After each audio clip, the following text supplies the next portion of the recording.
आज आपण चौथा अध्यायाला सुरुवात करतो. ज्ञानेश्वरीची विभागणी कर्म, उपासना आणि ज्ञान अशी आहे. तर आता आपण कर्म बघितलं, आता उपासना कांड चालू होते. तर याच्यामध्ये कसं ऐकावं हे आपण मागच्या वेळेला बघितलंय. आता बघूया माऊली आपल्याला काय सांगतो. अजी श्रवणेंद्रिया पिकले, पिकले म्हणजे सुकाळ झाला. जे येणे गीता निधान देखिले, गीतेसारखा ठेवा त्याला पाहायला मिळाला.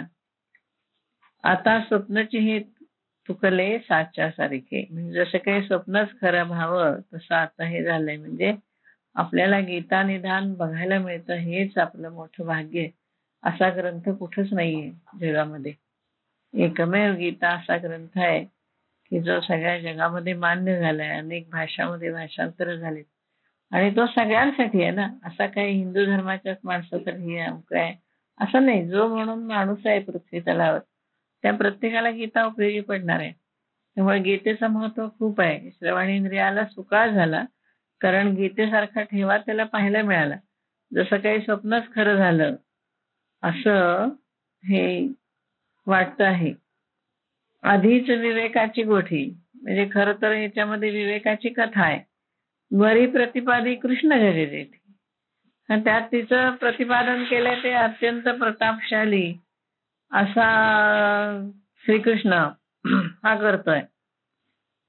आणि भक्तराजू किरीटी परिसत असे, आणि भक्तांमध्ये श्रेष्ठ असणारा अर्जुन ते ऐकतोय. हा आणि प्रसंग आणि विशेषण हे कसं वाटतं हे.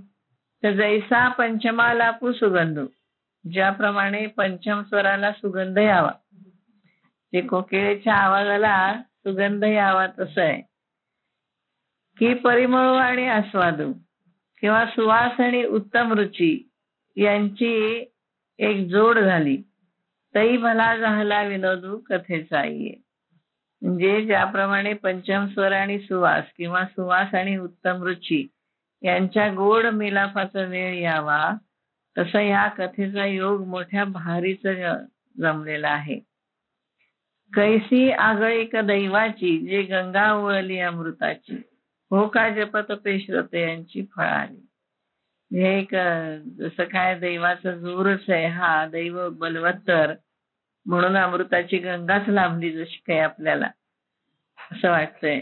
किंवा श्रोत्यांनी केलेलं जप तप अनुष्ठान ह्या कथेच्या रूपाने फळाला आले. म्हणजे गीता ऐकायला मिळणं हे सुद्धा किती भाग्याची गोष्ट आहे बघा.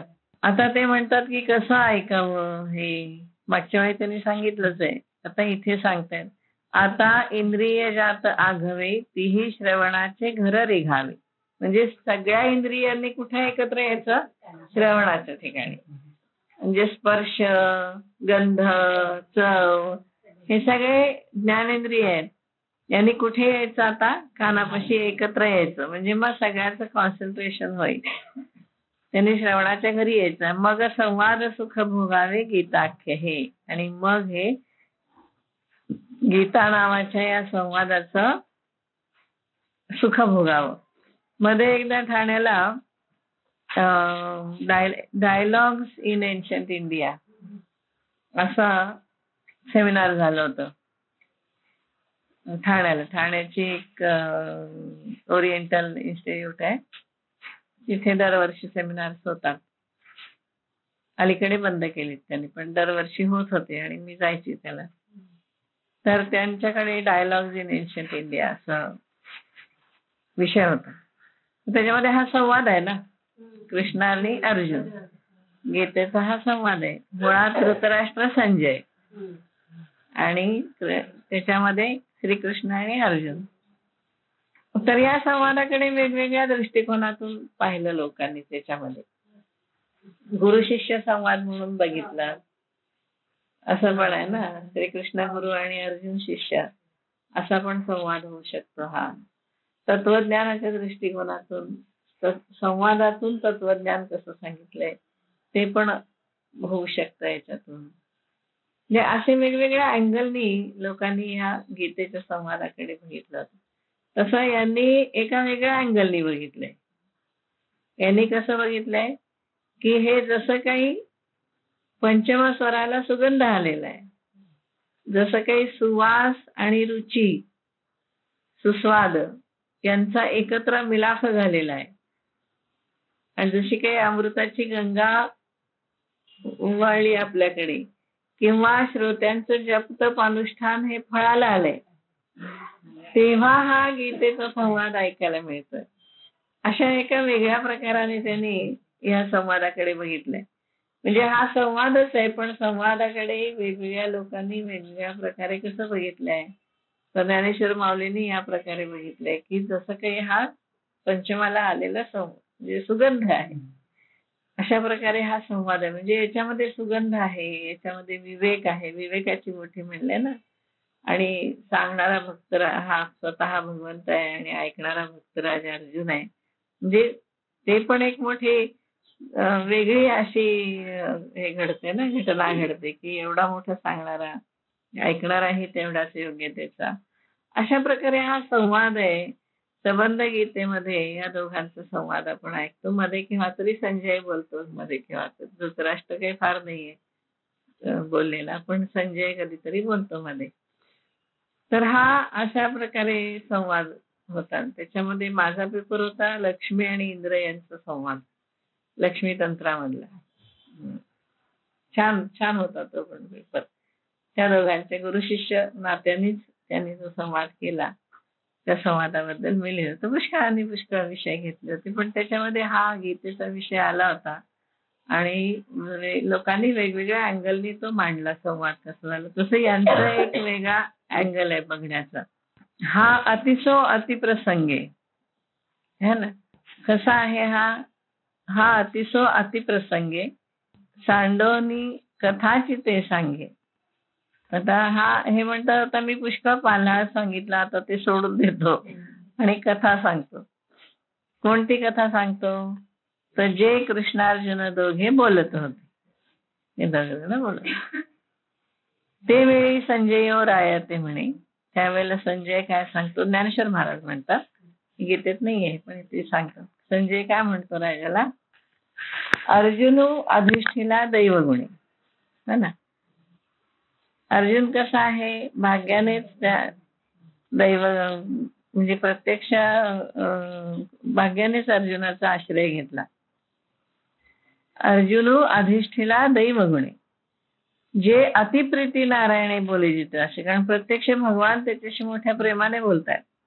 हे जसं काही भाग्यानेच त्याचा आश्रय घेतला अर्जुनाचं भाग्य फळाला आलं की प्रत्यक्ष भगवान तर त्याच्याशी संवाद करतात. आता ज्ञानेश्वर महाराज काय म्हणतात बघा. आता हा संवाद त्यांनी आतापर्यंत कोणाला सांगितला होता का? हे ज्ञान भगवंतांनी कोणालाही दिलेलं नाही, अगदी जवळच्या माणसांना सुद्धा दिलेलं नाही. ते त्यांनी अर्जुनाला दिलं. जेन संगेची पितया वसुदेवासी, पिता वासुदेवाला त्यांनी सांगितलं नाही. जेन सांगेची माते देवकीसी, आई देवकीला त्यांनी काही सांगितलं नाही. जेन सांगेची बळीभद्रासी, बलरामाला सुद्धा सांगितलं नाही. ते गुह्य अर्जुनाशी बोलत, ते गूढ असं ज्ञान अर्जुनाला त्यांनी सांगितलं. देवी लक्ष्मी एवढी जवळीक. आता देवी लक्ष्मी किती जवळ आहे त्याच्या, परमप्रिय पत्नी त्याची. तेही न देखे या प्रेमाचे सुख, तिला सुद्धा हे ज्ञान त्याच्याकडनं मिळालं नाही. आणि कृष्णाचे हा स्नेहाचे पीक यातेचे आधी, आणि कृष्णाचे या प्रेमाचं सुख तिला सगळं मिळालं नाही, उलट ते आज अर्जुनाला मिळाले. सनकादिकांची या आशा, सनकादिकांचे परमात्मा सुखाबद्दलच्या आशा खूप बळावल्या होत्या. वाढीनल्या होत्या किर बहुवसा, परी त्याही येणे माने यशा येतेची ना. पण त्या सुद्धा इतक्या प्रमाणात यशाला आल्या नाहीत. इतकं सुंदर गीतेचं तत्वज्ञान भगवंतांनी अर्जुनाला सांगितलं. या जगदीश्वराचे प्रेम एथ दिसतसे निरुपम, कैसे पार्थे येणे सर्वोत्तम पुण्य केले. त्यांनाच आश्चर्य वाटते की हा जो जगदीश्वर आहे त्याचं प्रेम ह्या अर्जुनावर अतिशय निरुपम असं प्रेम आहे, है ना. कारण का, तर या कुठलं पुण्य यांनी केलं काय कळत नाही. उत्कृष्ट असं पुण्य याने केलेलं आहे. हो का जयाची या प्रीती, अमूर्त हा आला व्यक्ती, मज एकवंकी याची स्थिती, आवडत वासे. पण अर्जुनाच्या प्रीतीमुळे निराकार श्रीकृष्ण कसं झाला, अमूर्त जो होता तो व्यक्त झाला, निराकार श्रीकृष्ण साकार झाला. आणि त्या अर्जुनाची एकरूपता मला आवडते, मला चांगली पटतीये.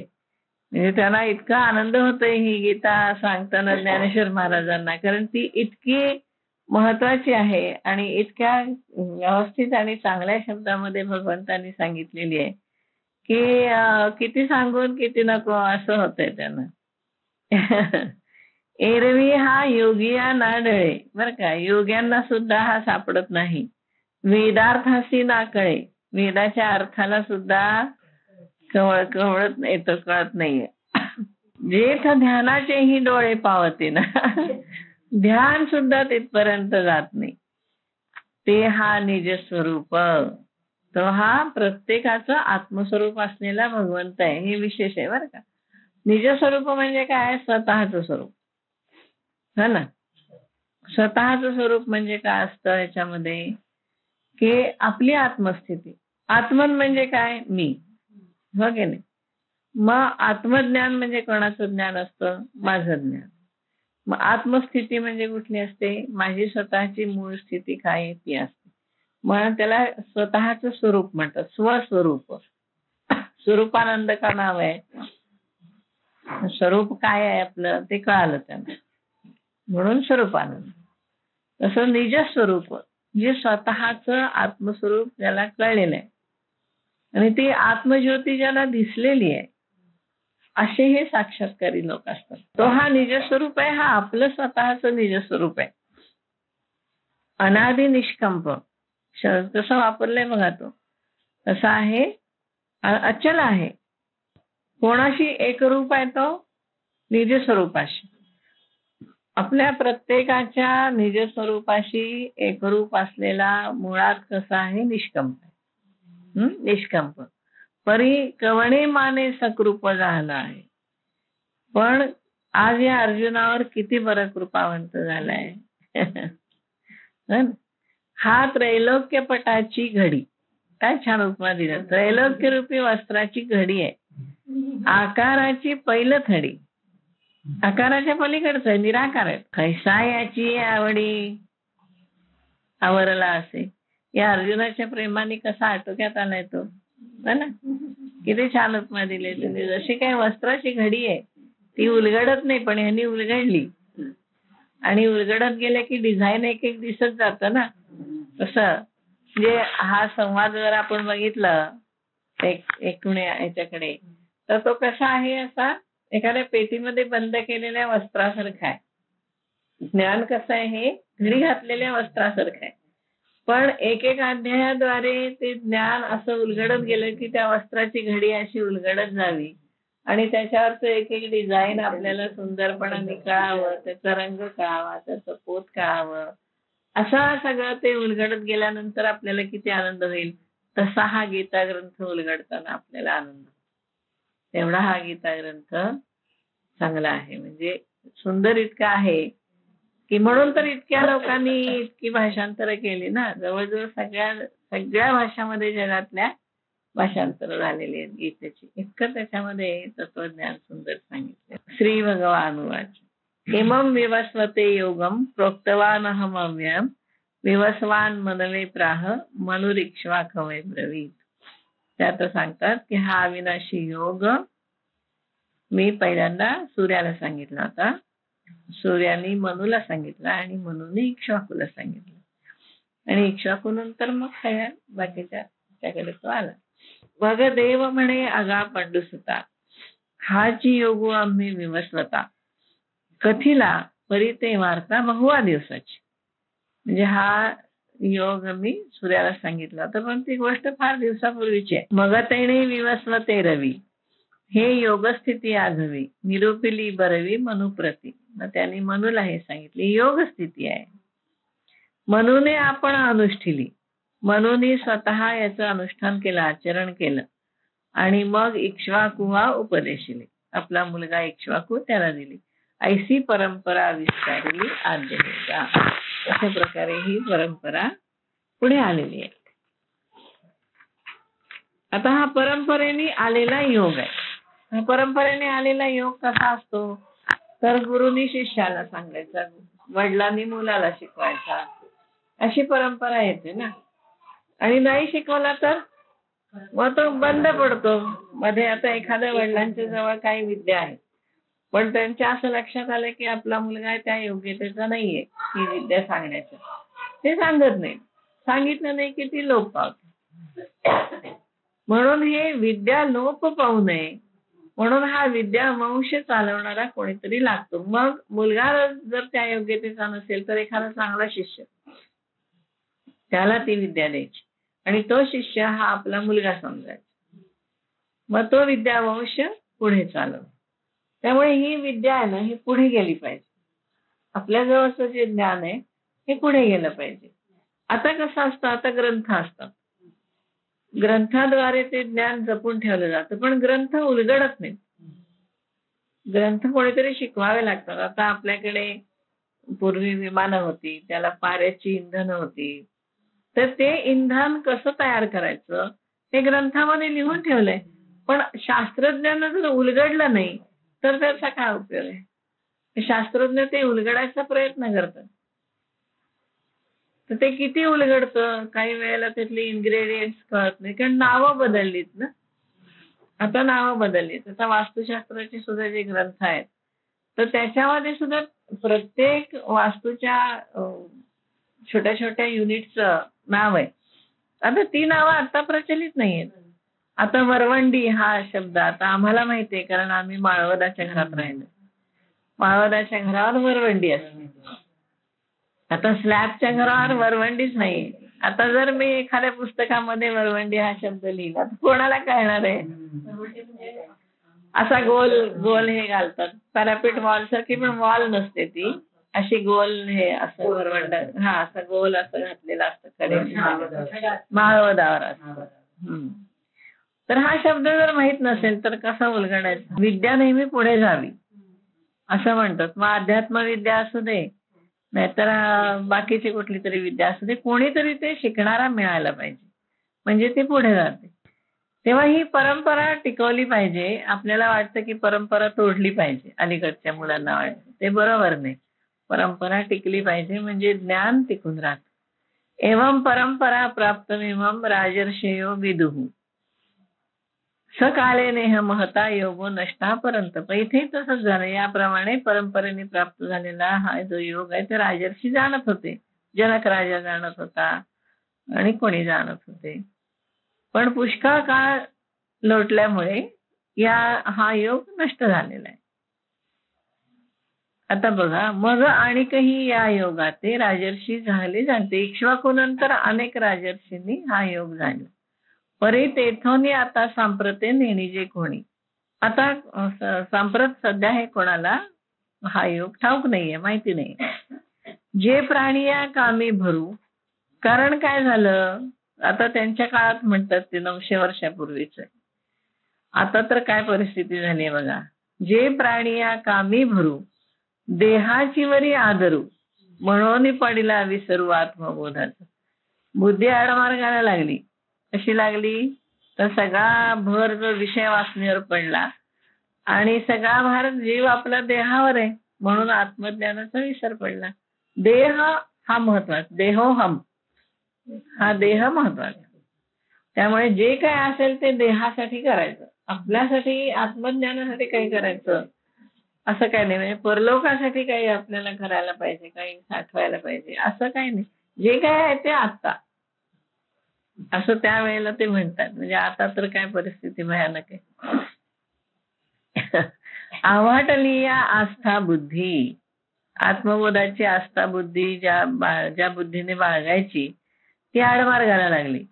विषय सुखाची परमावधी. विषय सुख मात्र खूप आत्यंतिक सुख वाटू लागलं. जीव तैसा उपाधी आवडे लोका. आणि या लोकांना प्रपंच हा देहादिक प्रपंच हा प्राणाप्रमाणे प्रिय झाला. जीव कसा प्रिय असतो माणसाला, तसा ही उपाधी देहाची लोकांना आवडायला लागली. हे त्याला विसरूनच गेले की आत्मज्ञान हे नावाची काही चीज आहे. एरवी तिया तरी खवणे याच्या गावी, पाटावे काय करावी, सांगे जातंध्या रवी काय. ही उपमा कशी दिली आहे बघा. नग्न लोकांच्या गावी उंची वस्त्र नेऊन काय उपयोग आहे. कोणीच घालणार नाही तिथे. किंवा जन्मांध आहे, त्याला सूर्य उगवला काय आणि नाही उगवला काय, त्याला काय संबंध आहे त्याचा. का बहिऱ्यांच्या आस्थानी कवण गीता ते मानी. बहिऱ्यांच्या सभेत गाण्याला काय किंमत आहे. ही कोल्हे या चांदणी आवडी उपजे. कोल्ह्याच्या मनात चांदण्याबद्दल प्रेम कधी उत्पन्न होईल का? होणार नाही. पै चंद्रोदया आरवते, जयाची डोळे फुटती असते, ते कावळे केवी चंद्रात ते ओळखते. किंवा चंद्राचा उदय होण्याच्या बरोबर ज्यांचे डोळे फुटतात म्हणजे निरुपयोगी होतात, कावळ्यांना दिसत नाही ना रात्री, तर ते चंद्राला कसे ओळखणार? ओळखणार नाही. तैसे वैराग्याची शिव न देखती, जे विवेकाची भाषा नेणती, ते मूर्ख केवी पावती मज ईश्वरा. त्याप्रमाणे वैराग्य रूपी नगराच्या शिवेचेही ज्यांनी कधी दर्शन घेतलं नाही, म्हणजे वेस पण बघितली नाहीये कधी, ज्यांना विवेकाची भाषा कळत नाही, विवेक कशाला म्हणतात ते माहित नाही, ते मूर्ख माझी ईश्वराची कशी प्राप्ती करू शकतील? मी कसा भेटेल त्यांना? भेटणारच नाही ना. ईश्वर भेटणं ही फार वेगळी गोष्ट आहे. आणि ईश्वर भेटतो असे लोक फार थोडे. जे ईश्वराला वाटलं पाहिजे ना की ह्याला भेटावं असं. म्हणून कठोपनिषदामध्ये काय म्हणले की आत्मा असा कोणालाही पटकन साध्य होत नाही. आत्मा हा तुम्हाला प्रवचन ऐकून प्रवचन सांगून असा आत्मा मिळत नाही. तर आत्म्यालाच वाटावं लागतं की आपण याच्या पुढे प्रकट व्हावं. स्वतःला वाटावं लागतं की आत्मस्वरूपाला की आता आपण याच्या पुढे प्रकट व्हायला पाहिजे, म्हणजे याला कळेल. तर देव हा स्वतःहून प्रकट होतो. आपल्याला वाटतं म्हणून देव प्रकट होईल असं नाही. त्यामुळे ईश्वर साक्षात्कार होणं ही फार मोठी आणि वेगळी गोष्ट आहे. देवाला वाटलं पाहिजे की ह्याला आपण समजलं पाहिजे, याला आपण दिसलं पाहिजे, याला आपण प्रत्यक्ष दृष्टी समोर गेलं पाहिजे. आणि मग तो जो काही आनंद वर्णन करतात संत महात्मे, तुकारामांना जेव्हा पहिल्यांदा विठ्ठल दर्शन झालं तेव्हा त्यांना जो काही आनंद झाला तो त्यांनी केवढा तरी त्यामध्ये सगुण साकार ईश्वराचं दर्शन. निर्गुण निराकार विवेकाने कळतो, निर्गुण निराकार अभ्यासाने कळतो. ज्ञानी माणसाला माहित असतं की हा निर्गुण निराकार परमात्मा आहे. हे सगळी रूप जरी दिसत असली तरी ह्या रूपांचं काही खरं नाहीये. याच्या पाठीमागे एक निराकाराची शक्ती आहे, ती हे शरीर चालवते. उपनिषदामध्ये खूप सांगितलं याच्याबद्दल की शरीर चालवणारी जी शक्ती आहे, जे आत्मस्वरूप आहे, ते निर्गुण निराकार आहे. त्याला आकार नाही. या जन्मी स्त्री असेल म्हणून पुढच्या जन्मी स्त्रीच होईल असं नाही. या जन्मी पुरुष असेल म्हणून पुढच्या जन्मी पुरुष होईल असं नाही. पण त्याला काही आकार नाही, तो कुठलाही आकार घेऊ शकतो. पशु होईल, पक्षी होईल, प्राणी होईल, स्त्री होईल, पुरुष होईल आणि कोणी होईल. तो निर्गुण निराकार आहे. मग निर्गुण निराकार हा परमात्मा जेव्हा आपण एका देहामध्ये बघतो तेव्हा तो देह ही उपाधी आहे हे विवेकाने कळत. आपला देह ही उपाधी, हा देह जाणार आहे, हा देह तसा विल्हेवाट लावली जाणार आहे. पण आपण कुठे आहोत? तर आपण आहोत. आपण कसे आहोत? तर निर्गुण निराकार आहोत. आपण कसे आहोत? तर आपल्याला कर्माचं बंधन नाही. आपण कसे आहोत? तर आपल्या आनंदाच्या स्थितीमध्ये आहोत, म्हणजे सच्चित आनंद हे आपलं रूप आहे. हे कसं कळतं? विवेकाने कळतं. अभ्यास करून करून करून ह्या गोष्टी कळतात. पण सगुण साकाराचं दर्शन ते मात्र परमेश्वर प्रकट झाल्याशिवाय होत. तत्वज्ञान आपण अभ्यास करून मिळवू शकतो. खूप अभ्यास केला की पचनी पडायला पाहिजे, माहिती नुसतं असतं, वचनी पण पडेल हळूहळू, खूप आपला अभ्यास झाला म्हणजे. पण प्रत्यक्ष दर्शन देवाचं की मला दिसला, तसं वरदानंद भारतींचं चरित्रामध्ये मी वाचलं. छान चरित्र वाचायला मिळालं मला. मला सुनील चिंचवळकरांनी पुस्तक दिलं होतं की हे घ्या तुम्हाला म्हणून. तर ते पुस्तक वाचलं, त्याच्यामध्ये त्यांना 2 वेळेला वरद विष्णू भगवंताचं दर्शन झालेलं आहे. साक्षात दर्शन झालं. वरद हस्त वगैरे असं त्याचं बसलेला भगवान विष्णू, असं त्यांना प्रत्यक्ष दर्शन झालंय. आणि तसं त्यांनी मग त्याचं चित्र वगैरे काढून आपल्या ह्याच्यामध्ये ठेवलं होतं रोज ध्यानासाठी बघायला म्हणून. पण त्यांना एकदा झाल्यानंतर त्यांना जो काही त्याचा आनंद झाला, गंगेच्या काठी त्यांना वरद भगवंताचं दर्शन झालं.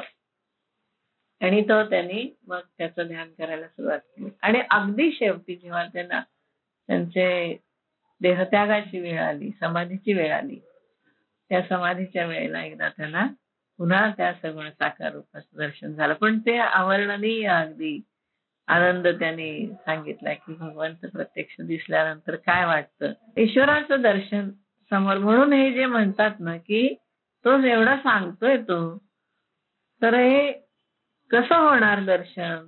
तर ईश्वराचं दर्शन होणं ही खूप भाग्याची गोष्ट आहे आणि त्याला स्वतः त्यांनीच यावं लागतं. आपण असं म्हणू आणि बसू ध्यानाला तर तो आपल्याला दिसेलच असं नाही. पण विवेकाने थोडंसं चिंतन करून थोडा निधिध्यास त्याचा घेतला पाहिजे. मग श्रवण, मनन आणि निधिध्यासन हे त्यांनी खूपच म्हणजे महत्वाचं सांगितलंय उपनिषदामध्ये की ध्यास लागला पाहिजे तुम्हाला. तो ध्यास त्याच्यापर्यंत पोचला पाहिजे, आपली तळमळ त्याच्यापर्यंत पोचायला पाहिजे. रामकृष्ण परमहंसांच्या चरित्रात एकदा असाच एक भक्त आला आणि त्याने विचारलं की मला भगवंताचं दर्शन कधी होईल, असं त्याने विचारलं. तर ते त्याला नदीवर घेऊन गेले. नदीवर म्हणाले पाण्यात डुबकी मार, तुला दर्शन करून देतो. पण तो पाण्यात त्यांनी डुबकी मारल्यावर त्यांनी वरनं त्याला दाबून ठेवलं आणि त्याची इतकी तळमळ झाली वर येण्याची, कारण गुदमारायला लागलं ना. मग त्याने सोडलं त्याला. तर ते म्हणाले एवढी तळमळ जेव्हा तुला भगवंताची वाटेल तेव्हा तुला भगवंताचं दर्शन होईल. म्हणजे इतकी तळमळ, इतका ध्यास त्याचा लागला पाहिजे. आणि त्यासाठी मनातून बाकीच्या गोष्टी सगळ्या दूर गेल्या पाहिजेत ना. आपल्या मनामध्ये संसार असतो, आपल्या मनामध्ये संसाराची काळजी असते, भीती पण असते. भीती कमी वाटते का आपल्याला? खूप भीती वाटते सगळ्या गोष्टीची. सतत भीती असते. मुलं लवकर आली नाहीत शाळेतून तरी भीती असते. घरची माणसं वेळेवर आली नाहीत तरी भीती असते. कोणी आजारी पडला तरी भीती वाटते. इतक्या सगळ्या गोष्टींनी जर आपलं मन भरलेलं असेल तर त्यामध्ये भगवंताचा ध्यास कुठे राहील? त्याला जागाच नाही ना. म्हणून ध्यास व्यापलेलं आहे. संसारिक गोष्टींनी मन व्यापलेलं आहे, त्याच्यामुळे भगवंताचा ध्यास लागत नाही. हा, आपला 1 तास एवढा याच्यामध्ये छान जातो की आपण भगवंताच्या नामस्मरणामध्ये राहतो. आठवडाभर पुरतं हे. खरंच आहे. हा, आठवतं, बरोबर. पुरतं ना, त्याचं चिंतन होतं, पण ध्यास लागला पाहिजे. म्हणून ते असे म्हणतात की ज्यांना वैराग्यच नाही, ज्यांना विवेकाची भाषा कळत नाही, त्यांना मी कसा भेटेन? म्हणजे भगवंताला जर भेटायचं असेल आपल्याला तर आपल्याला विवेक आणि वैराग्य ह्या 2 गोष्टी अत्यंत आवश्यक आहेत. असं शंकराचार्यांनी सुद्धा हेच सांगितलं. विवेक, वैराग्य, मुमुक्षत्व, शमदमादी षट्संपत्ती, या 4 गोष्टी त्यांनी सांगितलेल्या आहेत. कैसा नेणो मोह वाढेंदला. हा मोह इतका कसा वाढला काही कळत नाही. तेणे बहुतेक काळू व्यर्थ गेला. आपला काळ तसाच होतो, व्यर्थ जातो. म्हणून योगू हा लोपला लोकी ये. म्हणून हा योग सगळा लोप पावला आणि त्याच्यासाठी त्याला यावं लागलं पुन्हा. तो योग सांगण्यासाठी. स एवायम मया तेद्य योगः प्रोक्तः पुरातनः भक्तोऽसि मे सखाचेति रहस्यम हि एतदुत्तमम्. तू माझा भक्त आहेस, सखा आहेस, म्हणून तोच हा पुरातन योग मी आज तुला सांगितला. कारण हे उत्तम असं रहस्य आहे, हे ज्ञानाचं रहस्य आहे, हा योगाचं रहस्य आहे. हे कसं आहे, अतिशय गूढ आहे, हे असं कळण्यासारखं नाहीये. म्हणून गीता जरा नीट अभ्यास करायला पाहिजे. मग का रहस्य म्हणलंय त्यांनी, आता ते तर ह्याच्यात सांगितलंय की नाही उलगडून, मग रहस्य का म्हणलंय याला, तर हे सहजासहजी कळणारा योग नाही. हे जे कर्म अशा प्रकारे करायला पाहिजे, अशा प्रकारे चित्ताचा निरोध केला पाहिजे, अशा प्रकारे भगवंताचा ध्यास लागला पाहिजे, अशा प्रकारे भगवंताचं चिंतन झालं पाहिजे, अशा प्रकारे आपल्या मनामध्ये विवेक जागा झाला पाहिजे, वैराग्य आपल्याला आलं पाहिजे. ह्या गोष्टी सोप्या आहेत का? ह्या एवढ्या सोप्या नाही. आता हा योग म्हणजे तुला सांगितला मी कारण हा रहस्य आहे. हे रहस्य उलगडावं लागतं, रहस्य गुरूंच्या कडून समजून घ्यावं लागतं, कोणीतरी समजून सांगणारं लागतं. ते समजून सांगितलं की येत. तोची हा आजी आता तुझं प्रती कुंती सुता सांगितलं आम्ही तत्वता भ्रांती न करिता. हा रहस्य मी तुला आता सांगितले आहे आणि हा अजूनही मी तुला सांगतो आहे. त्यावेळी याच्या बाबतीमध्ये तू संशय ठेवू नकोस. हे जीवाचे निज गुज परी केवी राखो तुझं जे पढियेसी तू माझं म्हणून. हे गुज आहे, माझ्या जीवाचं गुप्त गोष्ट आहे, ती तुझ्यापासून कशी चोरून ठेवू, कारण तू माझा अतिशय लाडका आहेस, त्याच्यामुळे मी हे तुला सांगतो.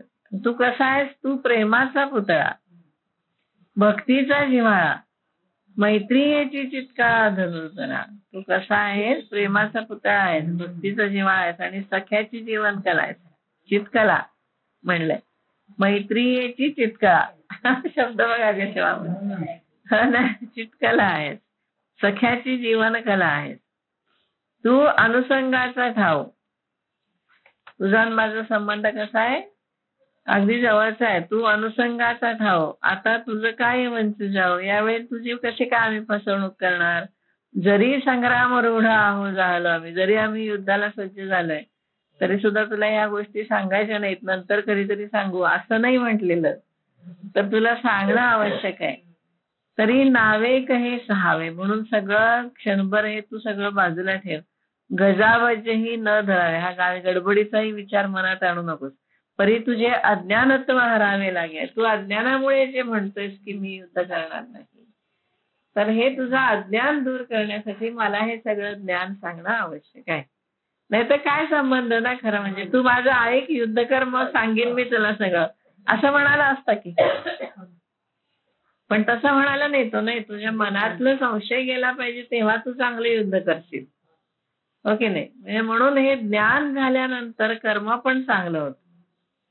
नुसतं आपण कर्म करतो नाही असं नाही. आपल्याला कसं आई वडिलांनी सांगितलेलं असतं की असं असं करावं, आपण ऐकतो आणि करतो. जे आई वडिलांचं ऐकत नाही ते एवढं सुद्धा कर्म करत. आता तर काय काय ऐकायला येतं, बापरे बापरे, काय म्हणजे हो ना, याला म्हणजे आई वडील काही शिकवतात की नाही असं वाटतं. आता हे सगळं सांगितल्यावर अर्जुनाला शंका येते. अर्जुन म्हणतो हा जुना आहे, म्हणतो सूर्याला सांगितलं, म्हणतो तू तर माझ्या बरोबरच आहेस, मग हे कधी सांगितलं सगळं तू, हा योग कसं सांगितलं. अर्जुन म्हणतो, अर्जुन उवाच अपरम भवतो जन्म परंजन्म विवस्वतः. हा जन्म कसा आहे, तुझा जन्म अलीकडचा आहे आणि विवस्वान तर फार पूर्वीचा जन्म आहे त्याचा. कथ विवस्वत, विवस्वान हा शब्द आहे. विवस्वानचा हे विवस्वत सृष्टी, सूर्य, विवस्वान म्हणजे सूर्य, सूर्याचंच नाव. कथम एतत् विजानीयाम त्वमादौ प्रोक्तवान इति. हे मी कसं काय त्याला जाणावं की ह्या सुरुवातीला हा योग तू त्याला सांगितलास. तू कुठे होतास तेव्हा, तू तर आताच आहेस. सूर्य तर किती जुना आहे ना, सूर्यानंतर मनु, मनु नंतर इक्ष्वाकू, इक्ष्वाकू नंतर बाकीचे राजे, त्याला किती काळ लोटला आता, आणि आता आपण जन्मलोय दोघ जण.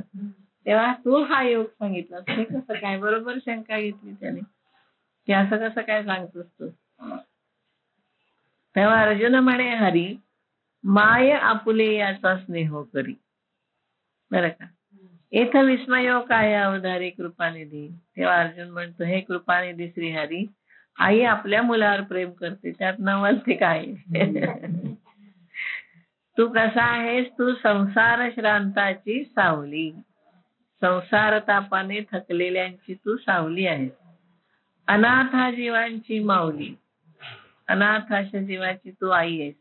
अमुते किर प्रसवली तुझीच कृपा. आणि आम्हाला तर तुझ्या कृपेनेच जन्माला घातले.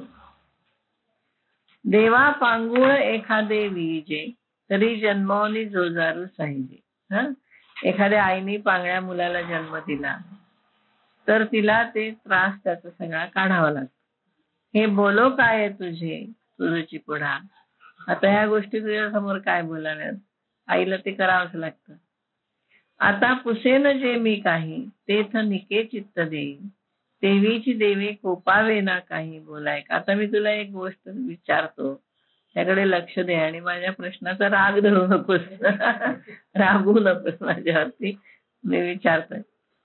तरी मागील जे वार्ता तुवा सांगितली होती अनंता, तो नावे क मज चित्ता मानेची ना. तू जे सांगितलंस तू की मी त्याला योग सांगितला हे मला मनाला पटत नाहीये. का तर जे तो विवस्व तू म्हणजे काही, ऐसे हे वडिला ठाऊवे नाही. तरी तुवाची केवी पाही उपदेशीला.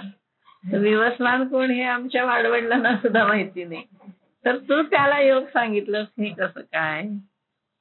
तो तरी ऐक जे बहुधा काळाचा, तो खूप जुना आहे, फार पूर्वीचा आहे तो, असा ऐकतो. तू तेव्हा कृष्ण सांपेचा आणि तू तर आजच्या काळातला आहे. म्हणून निघा इये मातूचा विसंवादू. म्हणून तू विसंगती वाटते मला बोलण्यामध्ये. देवीची देवा चरित्र तुझे, असं तुझं चरित्र मला काय समजणार. आपण काही काय जाणीजे, हे लटिके केवी म्हणजे एक हेरा. आणि हे खोटं तरी कसं म्हणायचं. तू स्वतः सांगतोयस म्हणल्यानंतर तू खोटं बोलतोयस असं मी कसं म्हणणार. मला असं म्हणता येत नाही आणि मला पटतही नाहीये की तो केव्हा झाला, किती होऊन गेला, तू आत्ता आलायस. परी हेची मातू आघवी, मी परी येशी तैशी सांगावी. तेव्हा तू त्या सूर्याला उपदेश कसा केलास मला कळेल असं सांग. जे तुवाची तयार रवी केवी उपदेशू केला, तेव्हा तूच त्या सूर्याला उपदेश कसा केलास ही सगळी हकीकत मला पटेल अशी सांग. हो ना, मला पटली पाहिजे. आता या ठिकाणी पुनर्जन्माचा संबंध येतो. आपल्या संस्कृतीमध्ये आपण पुनर्जन्म मानतो. पुनर्जन्म जर मानला नाही तर ही गोष्ट कळणारच नाही ना. अनेक जन्म होतात आणि मागच्या अनेक जन्मामध्ये आपण काय काय केलं काय नाही त्याची आपल्याला माहिती नसते, विस्मृती असते. पण जर एखाद्याला कळलं तर तसं त्याला माहितीत सगळे जन्म. श्रीकृष्णाला सगळे जन्म माहिती, त्या सगळ्या जन्मामध्ये आपण कोण होतो, आपण काय केलं या गोष्टी त्याला माहिती. पण अर्जुनाला कुठे माहिती की आपल्या अनेक जन्म झाले, या जन्मामध्ये आपण असं होतो, या जन्मामध्ये आपण तसं होतो. तसं आपला मागचा जन्म काय होता हे आपल्याला कुठे माहिती. हो की नाही. तसं ज्यांना कळतं त्यांची फार गंमत होते. पुनर्जन्माविषयीच्या पुस्तकं वाचली तर कळलं की त्यांना इतकी पंचायत होते. ते न कळलेलं चांगलं. न कळलेलं चांगलं. एक मी पुनर्जन्माची पुस्तकं आहेत काही माझ्याकडे, 2-3 पुस्तकं आहेत. डॉक्टर वर्तकांनी पण एक लिहिलंय पुनर्जन्म कसा होतो. तर त्याच्यामध्ये त्यांनी असं म्हटलंय की एक दुसरं म्हणजे हे वर्तकांच्या पुस्तकातलं नाही पण दुसऱ्या एका पुस्तकात आहे की एक छोटी मुलगी, एक शिक्षक त्या गावी बदलून येतात. त्यांना एक लहान मुलगी असते 5-1 वर्षाची. तर एकदा ते तिला घेऊन जात असताना ती पटकन ते म्हणते थांबा हे घर माझं आहे. आणि ती त्या घरामध्ये जाते आणि त्या घरामध्ये गेल्यानंतर ती सगळ्यांची नावं तिला माहिती असतात. सगळ्यांना नावाने बोलावते की हा कुठे गेला, तो कुठे गेला, तो कुठे गेला असं. आणि ती मी विचारते की ही भांडी या ठिकाणी नव्हती, ही भांडी इथे कोणी ठेवली, इथे का ठेवली? आणि अमुक अमुक एक भांडी होती, ती भांडी घरात दिसत नाहीये, ती का नाहीये? तर त्यांना इतकं ते awkward झालं की आपली मुलगी एखाद्या घरात जाते काय आणि एखाद्या घरात ते भराभरा प्रश्न विचारते काय, लोकांना हाका काय मारतीये आणि हा कुठे, तो कुठे, तो कुठे आहे, हा अमुक कुठे गेलाय, असं सगळ्या नावाने चौकशी काय करतीये. त्यांना काही कळेना, ते घाबरून गेले. तर मग तिथल्या लोकांनी त्यांना विचारलं की हे काय, म्हणजे मला काही कळेना, ही मुलगी एकदम घरात आली आणि असं हे करायला लागले, तर तुम्ही काही असं धरू नका, म्हणजे मी नवीनच आलोय या गावामध्ये, असं तसं. तर ती म्हणली की तुम्ही काही घाबरू नका या सगळ्याला, मी अमुक अमुक होते म्हणली या घरामध्ये. मग त्या ह्याच्यात सांगितलं तर ते म्हणे हो 5 वर्षापूर्वीच त्या गेल्या आणि त्या गेल्या तेव्हा घर असं असं होतं आणि एवढी एवढी ही सगळी माणसं ते सगळं सांगतात, ते सगळं बरोबर आहे. आणि ती सगळी अशीच होती, आम्ही भांडी बिंडी बदलली, असं केलं तसं केलं. बदल होतोच ना घरामध्ये, काहीतरी कोणीतरी बदलतातच. तर असं असं सगळं आहे म्हणल्यानंतर ते इतके घाबरले. म्हणजे या मुलीला आता जर काही इथली सगळी ओढ लागली तर आपली मुलगी म्हणून तिला कसं सांभाळायचं ना. आणि तिचं लक्ष सगळं इकडे या घरामध्ये. इतकी त्याची स्मृती जिवंत होती. हे श्री भगवान उवाच बहुनी मे व्यतीतानी जन्मानी तव च अर्जुन तान्यहम वेद सर्वाणी न त्वं वेत्थ परंतप. अगदी तो स्पष्ट सांगतो की माझे अनेक जन्म होऊन गेले, तर तुझे पण पुष्कळ जन्म झाले, तर हे सगळे जन्म मी जाणतो, पण तू काही हे सगळे जाणत नाहीस. तेव्हा कृष्ण म्हणे पंडुसुता, तो विवस्व तू जई होता तरी आम्ही नसो ऐसी चित्ता भ्रांती जरी तुझं. हे तुला जर असं वाटेल की विवस्व नव्हता तेव्हा मी नव्हतो असं तुला वाटेल, तर ती भ्रांती आहे तुझी, सोडून दे. तरी तुगा हे नाही नसी पै जन्मे आम्हा तुम्हाशी. हे तुला हे माहिती नाही, पण तुझे माझे पुष्कळ जन्म झाले, बहुते गेली तरी ती न स्मरसी आपुले तू. अनेक जन्म गेले तुझे माझे, पण हे तुला आठवत नाहीये. मी जेणे जेणे अवसरे जे जे होऊन अवतरे ते समस्त ही स्मरे धनुर्धरा. मला सगळं स्मरण आहे, जे जे म्हणून मी जन्म घेतले आणि त्या जन्मात जे जे मी केलं त्या सगळ्या जन्माचं मला स्मरण आहे. म्हणजे पुनर्जन्म सांगणारा इतका प्रत्यक्ष भगवान आहे की मी अनेक जन्म घेतलेत, त्या जन्मामध्ये मी काय केलं हे सगळं मला आठवतंय. आणि तुला जन्म झालेत पण तुला काहीही आठवत नाही, मला मात्र सगळं स्मरण आहे. आता का त्याला आठवतंय त्याचं कारण तो सांग. अजोपि सन् अव्यय आत्मा भूतानाम ईश्वरोपि सन् प्रकृतीम स्वामधिष्ठाय संभवामी आत्ममायेय. फार महत्वाचा श्लोक आहे. कारण का तो स्वतः भगवत स्वरूप असल्यामुळे तो स्वतःला प्रकट करतो, स्वतःहून जन्म घेतो, म्हणून त्याला हे जन्म माहिती. आपला कर्मजन्म आहे, कर्मानुसार आपल्याला जन्म येतो, त्यामुळे आपल्याला स्वतःला चॉईस नाहीये की मला हाच जन्म पाहिजे, मला तोच जन्म पाहिजे, मी या जन्मात अमुक होतो आता मी तसं होणार नाही, असं काही नाही आपल्याला चॉईस. पण हा त्याला आहे, कारण त्याचा जन्म हा कर्मजन्म नाही. हा फरक आहे. आपला जन्म हा कर्मजन्म आहे, त्याचा जन्म हा दिव्य जन्म, कर्मजन्म नाही. म्हणून तो काय म्हणतो, अजः अपि, मी जन्मरहित आहे, अव्यय स्वरूप आहे आणि भूतानाम ईश्वरोपि. इथं तो स्वतःचं ईश्वरत्व सांगतोय. आतापर्यंत तो कधी म्हणालाय का मी ईश्वर आहे म्हणून? नाही म्हणाला. महाभारतात सुद्धा कुठे नाही म्हणाला की मी ईश्वर आहे. भीष्म जाणत होते तो ईश्वर आहे, व्यास जाणत होते तो ईश्वर आहे, अवतार आहे, पण बाकी कोणाला माहिती नव्हतं काही की तो. ते आपल्यासारखा अर्जुन तर त्याला आपल्यासारखा समजून भाऊच म्हणायचा, मित्र म्हणायचा, सगळेजण त्याला तसेच समजायचे. बाकीचे लोक हा थोडा विवेकी आहे, शहाणा माणूस आहे असं समजायचे, पण त्याला ईश्वर कोणी म्हणलं नाही. पण इथं तो स्वतः सांगतोय की सर्व म्हणजे मी कसा आहे, जन्मरहित आहे, अव्यय आहे आणि भूतांचा अधिपती आहे, भूतानाम ईश्वरोपि सन्. पण मी कसा जन्म घेतो, प्रकृतीम स्वाम अधिष्ठाय, स्वतःच्या प्रकृतीला वश करून संभवामी आत्ममायया, मायेच्या योगाने मी पुन्हा पुन्हा जन्म घेतो. म्हणून आघवे मागील मज आठवे, मी आजूही परिसंभवे प्रकृती योगे. आता इथे प्रकृती काय आहे हा विषय येतो. प्रकृतीच्या योगाने, मायेच्या योगाने मी जन्म घेतो. आता माया म्हणजे काय, प्रकृती म्हणजे काय, हे सगळे आले की नाही प्रश्न. प्रकृतीच्या योगाने जन्म घेतो म्हणजे काय, मायेच्या योगाने जन्म घेतो म्हणजे काय. माझे अव्ययत्व तरी न नासे, अव्ययत्व माझं नाश पावत नाही. परी होणे जाणे एक दिसे, पण अवतार घेणे आणि संपवणे ही क्रिया माझ्या संबंधाने दिसते. ते प्रतिबिंबे मायावशी माझाची ठाई.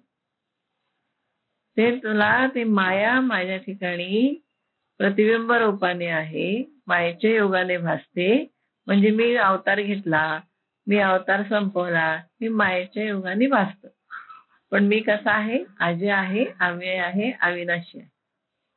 मी जन्म घेत नाही, काय नाही. माझी स्वतंत्रता तरी न मोडे, माझी स्वतंत्रता याच्यामुळे बिघडत नाही. तरी कर्माधीनू ऐसा आवडे, पण मी कर्माधीन आहे असं जे दिसतं तेही भ्रांती बुद्धी तरी घडे एरवी नाही. ही सुद्धा तुमची भ्रांती आहे. म्हणजे मी हे कर्म करतो, मी अमुक करतो, हे सगळं तुम्हाला मायेमुळे दिसतं. नाहीतर मी काही करत नाही, मी अकर्ता आहे. आता कसं दिसतं हे,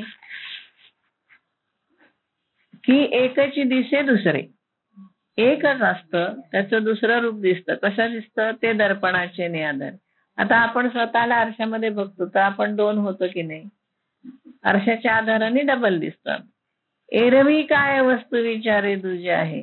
एरवी जेव्हा आपण आश्रय करत नाही आरशाचं तेव्हा आपण दोन असतो का, नसतो. आरशापुरता आपल्याला आपण दिसतो, नक्की आरशामध्ये आपण स्वतःला पाहतो, म्हणजे आपण दोन होतो. आरशापासून बाजूला गेल्यावर आपण एकच असतो.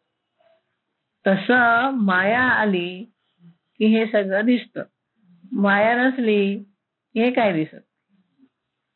इतकं छान उदाहरण दिलंय त्याने. जेव्हा मायेचा आश्रय करतो तेव्हा काही विशेष कार्यासाठी मी आलोय असं दिसतं. तैसा अमूर्तची मी किरीटी, मी अमूर्त आहे. परी प्रकृती जई अधिष्ठी, तै साकारपणे नटे नटी कार्या लागी. मी अमूर्त आहे. तसं आपलं पण आहे खरं सगळ्यांचं. आत्मस्वरूप कसं आहे, अमूर्त आहे. पण अमूर्त असा आत्मस्वरूप आपल्याला साकार रूपाला आणतं, कारण या मायेमुळे आपल्याला कर्मबंधनामुळे. माणसाला कर्मबंधन किंवा पशु पक्षी सगळेच कर्मबंध. कारण काही पशूंच्या नशिबात सुद्धा खूप सुख असतं. काही कुत्री बित्री बघा किती सुखात राहतात, त्यांची बडदास्त जास्त असते. हा, खाणं पिणं सगळं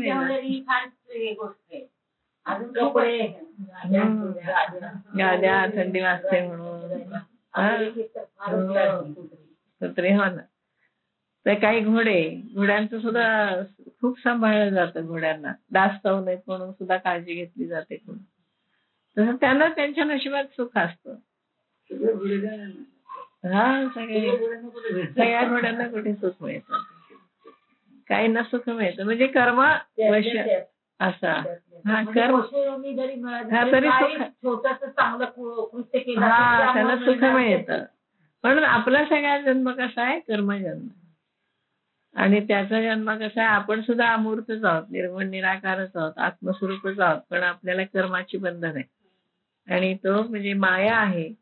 मायेमध्ये आपण का सापडतो, तर आपण या कर्माच्या बंधनामध्ये अडकतो. म्हणून आपल्याला हे सगळं अनुभवावं लागतं. आणि हा अनुभव आहे ना आपला, हा सगळा अनुभव आहे. आपण हे खोटं म्हणू शकत नाही, भ्रांती म्हणू शकत नाही. आता भूक लागली खरी आहे, जेवण केलं खरी गोष्ट आहे, जेवण नाही केलं खरी गोष्ट आहे. सगळ्या गोष्टी या आपल्याला कशा आहेत, खऱ्या आहेत, मायेमधल्या असल्या तरी. पण माया कधी आपल्याला कळेल, जेव्हा ज्ञान प्राप्ती होईल, जेव्हा ईश्वराचं साक्षात दर्शन होईल, तेव्हा आपल्याला कळेल की अरे आजपर्यंत जे वाटत होतं आपल्याला ते खोटं आहे. पण परमेश्वराचं तसं नाही ना, तो मुळातच माया त्याला मायापती आहे. तो मायेच्या अधीन होत नाही, म्हणून त्याला सगळे जन्म आठवतात आणि आपल्याला सगळे जन्म आठवत नाही. तो साकारपणे नटे नटी कार्या लागे. मी स्वतः मायेचा अंगीकार करून साकार होतो. हे जास्त महत्वाचं सांगितलं. इथे थांबूया.